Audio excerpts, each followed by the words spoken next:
Hi, my name is Jeni Joji and I am one of the OET aspirants here at MAD OET Edu Skills. MAD, it means make a difference while practicing OET. Today, I will be teaching you certain strategies that are helpful in doing reading part A. All of us have a desired score in our thoughts.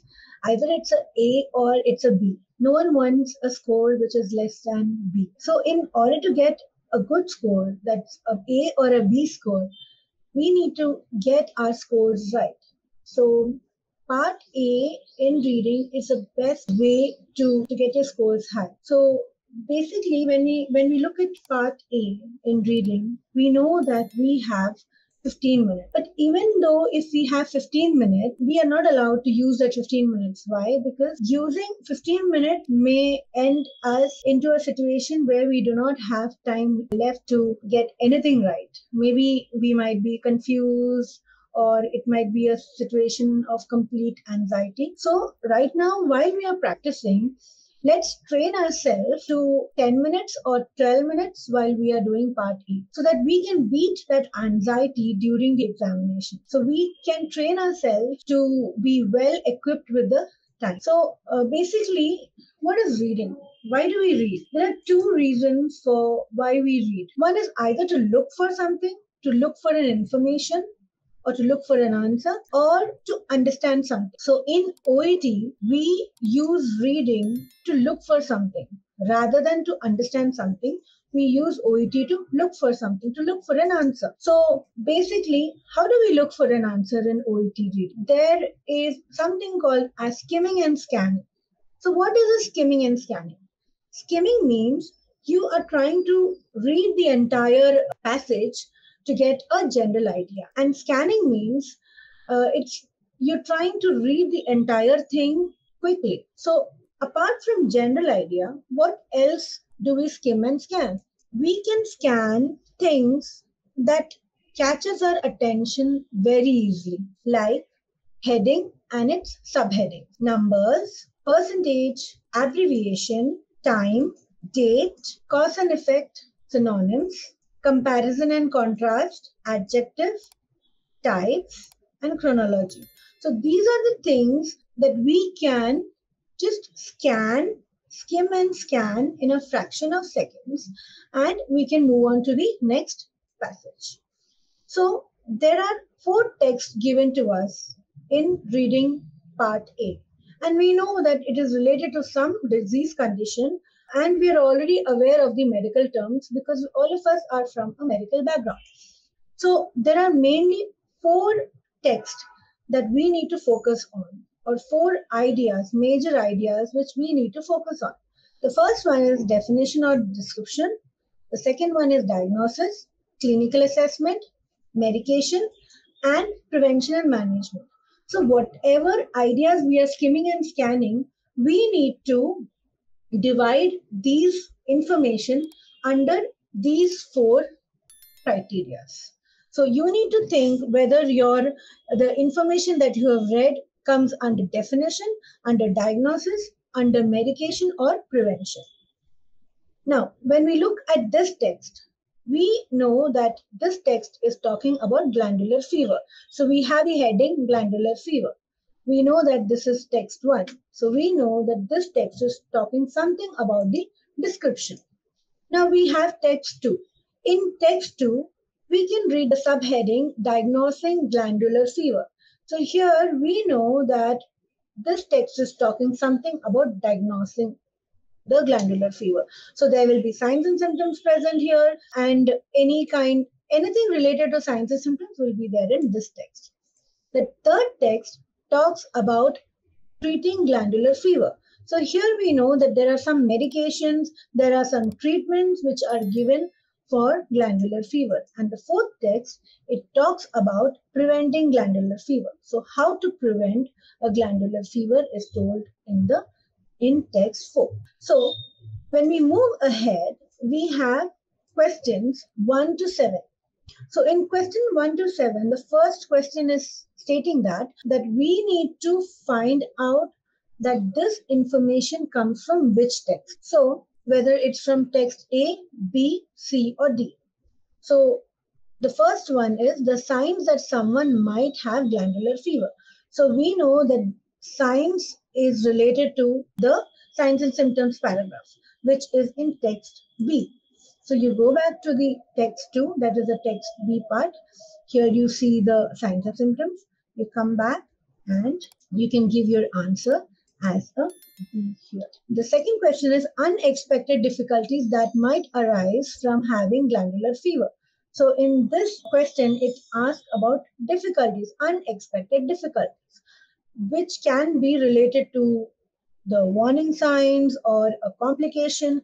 So when we look in the first text, we do not find any kind of complication stated here in the first text.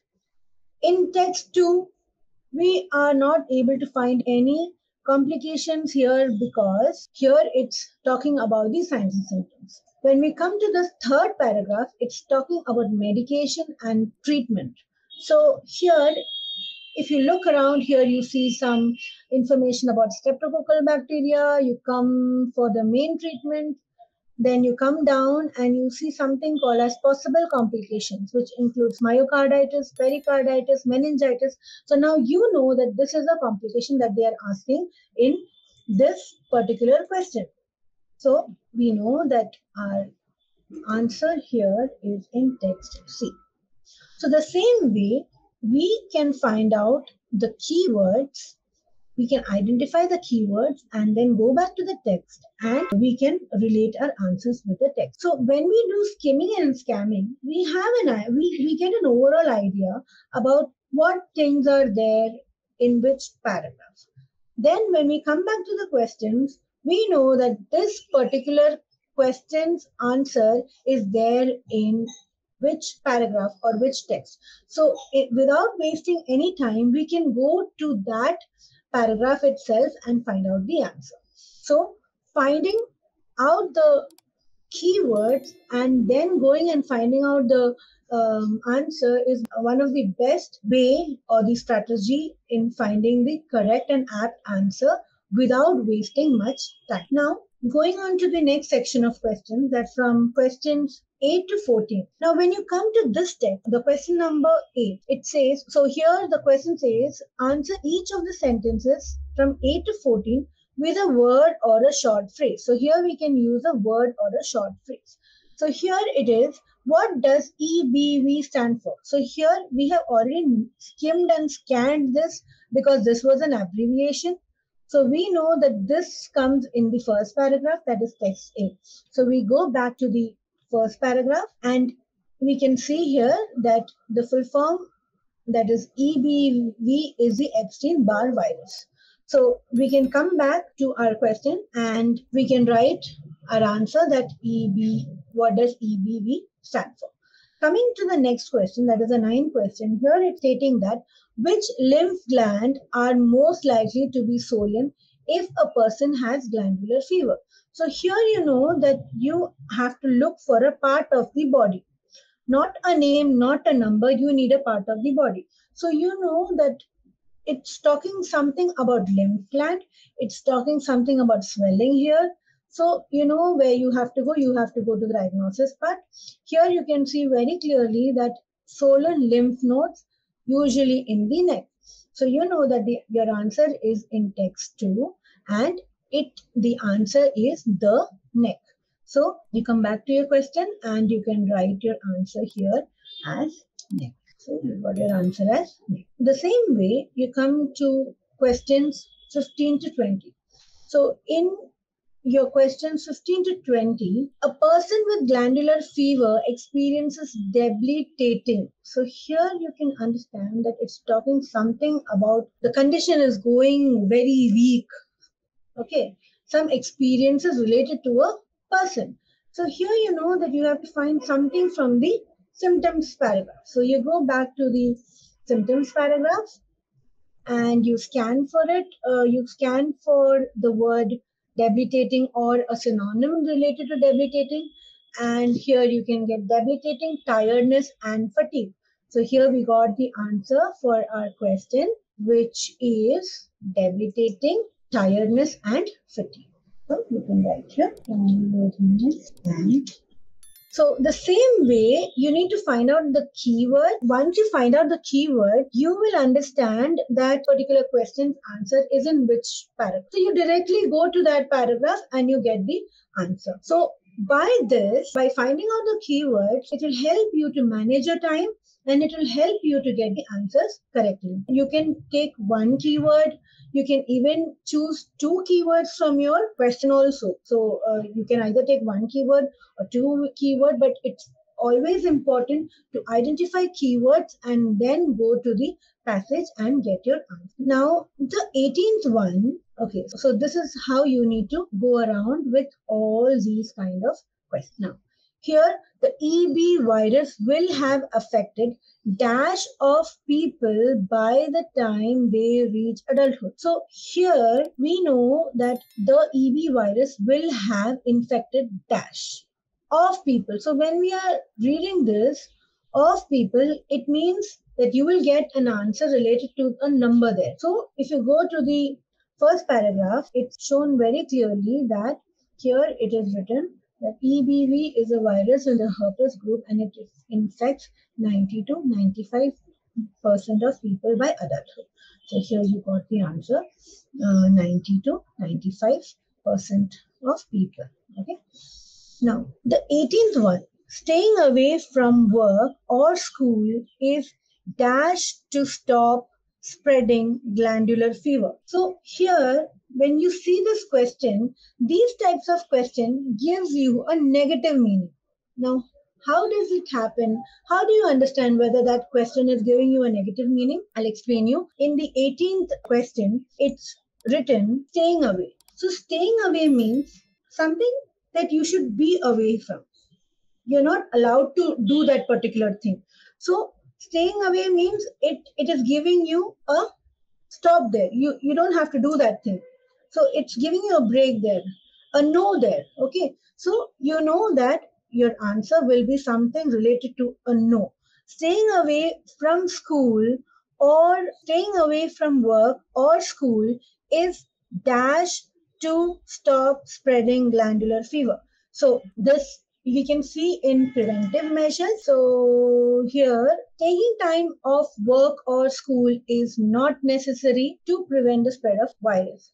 So you've got the answer there itself. So you know that it's a no.